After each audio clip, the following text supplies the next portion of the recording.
À toutes et à tous, bienvenue dans l'inter-actualité de ce mardi 10 octobre 2023. Au Libéria, le scrutin a débuté avec la présidence en jeu. Les Libériens ont commencé à voter ce 10 octobre 2023 pour élire le futur président et le renouvelle en même temps le Parlement et une partie de le Sénat. Mais c'est surtout le scrutin présidentiel qui focalise l'attention. Le chef de l'État sortant, Georges Weah, est candidat à sa réélection face à 19 concurrents. Et c'est donc la 4e élection que le Libéria organise depuis la dernière guerre civile en 2003. Des affrontements meurtriers en fin de campagne avaient fait craindre de violence.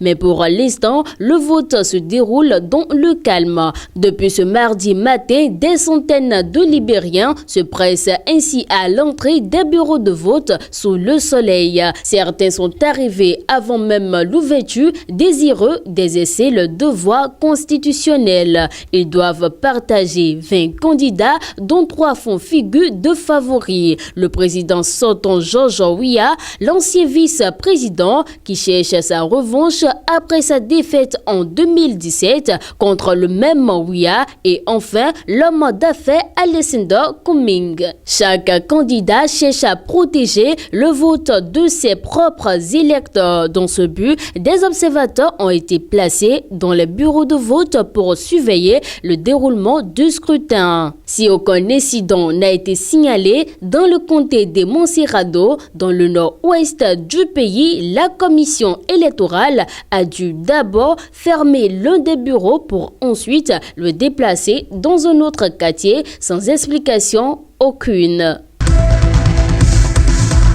Jour J-30 au Madagascar avant le premier tour de l'élection présidentielle. Conformément aux règles électorales, la campagne officielle démarre ce 10 octobre 2023. Le président sortant Andry Rajoelina commencera sa tournée par le nord avec un premier meeting à Diego en fin d'après-midi. En revanche, le 9 octobre 2023, ses concurrents du collectif des 11 candidats ont annoncé ne pas vouloir faire campagne mais poursuivre le marche pacifique quotidienne. Ils réclament toujours la disqualification de Andry Rajoelina à la course à la magistrature suprême du fait de sa naturalisation française et revendiquent la recomposition des institutions liées à l'organisation du scrutin. Ils l'ont annoncé ce 9 octobre 2023 au soir après une nouvelle séance de médiation organisée par les chefs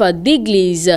Aucun des 11 candidats qui composent le collectif n'a lancé sa campagne aujourd'hui. En tout cas, pour le moment, explique le candidat Siteni, membre du collectif des 11 candidats.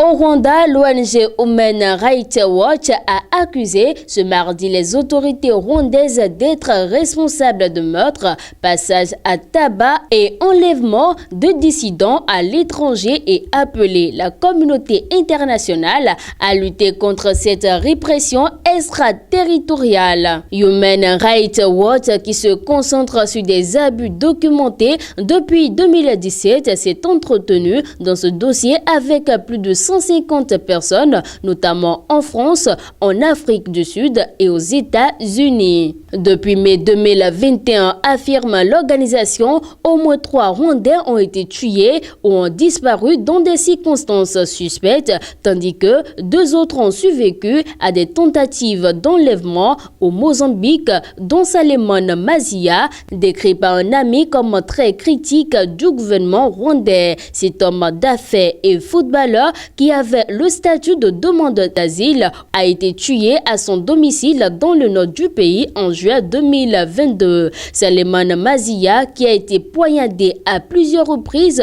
au visage et au cou, avait fait l'objet de pression afin qu'il travaille pour le gouvernement rwandais. Malgré ces atteintes répétées aux droits humains commises par les autorités rwandaises contre ses opposants, la communauté internationale déplore l'organisation organisations de défense des droits humains détourner le regard quant à la portée et la gravité du bilan déplorable de ce pays en matière de droits humains. Les proches restés au Rwanda sont également la cible de détentions arbitraires et d'assassinats présumés afin d'exercer des pressions sur les membres de leur famille à l'étranger pour qu'ils cessent leur activisme. Il faut par ailleurs souligner que ces actes ont violé un éventail de droits, notamment les droits à la vie, le droit de ne pas être soumis à la torture et le droit à un procès équitable, conclut l'organisation en demandant à la communauté internationale